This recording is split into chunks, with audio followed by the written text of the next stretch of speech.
maayong adlaw sa tanan, Fido Dinagpreneur Buglaan. Sa mga wala na kailan ako di ay si Barangay Kapitan Sweetly May Galang Lagarder sa Barangay Blaan, Malungon sa Sarangani Province. Kani nga video akong gihimo para ipaabot sa tanan nga nakadungog kung nakabati nga moabot ang Ilyas JTV Band diri sa Barangay Blaan, dili na kani magiging posible. Dili na siya magiging posible tungod sa ingon-ani nga mga rason. Before ang akong mga rason, gusto ko na ko ipabalo ang publiko kung anong nabook na mo ang Ilyas JTV.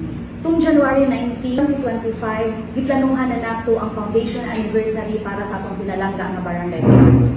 Ug isa si Ilyas JTV nga gipangandoy sa kabatan-unan diri sa atong pinalangga nga barangay. Ni-reach out ta sa kay Kalumad Band kung pila gyud ang talent fee sa ilahang banda kauban ng Ilyas JTV ug ni-reply sila sa kantidad na 75,000 pesos. Bisan pa sa kagamay sa among barangay, among gi-book outright ang Kalumad Band with Ilyas JTV kay tungod mao maning handom sa among katawan. Naghangyo ang Kalumad Band na kung pwede mag-down payment ta og 15,000 for the confirmation of the schedule o gihimo kana sa usa nato ka major sponsor nga si Ma'am Maya Lau para ma-secure lang yun nato na ang April 20 ang panahon nga moadto si Ilyas JTV diri sa atong pinalangga nga Barangay Blaan. Sa among panagsabot ni Kalumad Band, head band member na si Mr. Edward Duterte, napagdesisyonan namo nga alas 6 sa gabi na ana sa Sky Nature Park ang banda ni Ilyas JTV kay mautong accommodation na ilahang napili. So, kalipay namo nga na-confirm namo ang schedule ni Ilyas JTV on April 20, 6 p.m. para moabot gid siya sa Barangay Blaan. So, to make the long story short, daghan ang nahitabo na ay mga post sa social media nga naa nakabook si Ilyas JTV sa ubang lugar sa April 20 pero pinaagi sa management, sa kanhing management ni Ilyas JTV, nagpadala sila ng mensahe na ang Barangay Blaan nakabook na sa schedule ni Ilyas JTV ana nga mga panahon. So nahitabo ang change of management. On April 11, 2025, ligawas ang balita sa TV, sa social media nga nag-change of management si Ilyas JTV. Is a blessing in disguise. You change. Punta.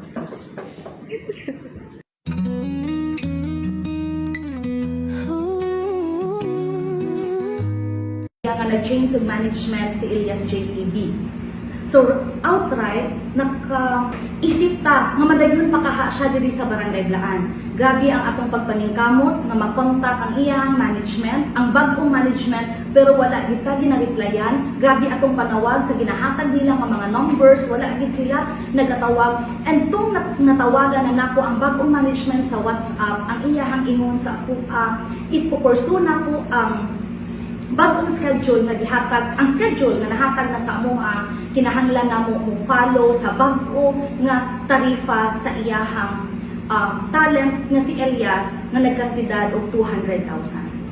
After that conversation, nakaisip ako, why not aduan nako si Ilyas JTV sa Magbet, no? Kay tungod desperada ta, kay tungod sa excitement sa atong mga tao, sa mga dayo nga naa diri sa Barangay Blaan, na grabe na ang post sa social media, naisip naton ang pinaka-desperado nga movement nga gihimo nato ni adto tag Magbet para makipagkita kay Ilyas. Pero unfortunately, wala si Ilyas that time kay naa siya sa Iligan City, kay naa siya gig ug naabtan nato ang iyahang wife ug anak ug ang iyang amahan sa ilahang balay. So naistorya nato si Ma'am Abigail. Si Ma'am Abigail mao nang asawa sa ni Ilyas JTV. So pag abot namo sa ilahang balay, grabe among pasalamat kay grabe ka accommodating ni Ma'am Abigail. Gipasulod mi sa ilahang balay ug gipaistorya gyud mi kay Sir Ilyas. So mag-istorya na mo ni Sir Ilyas, akong decide ang rason nga nung nisulong yun ko sa ilahang balay.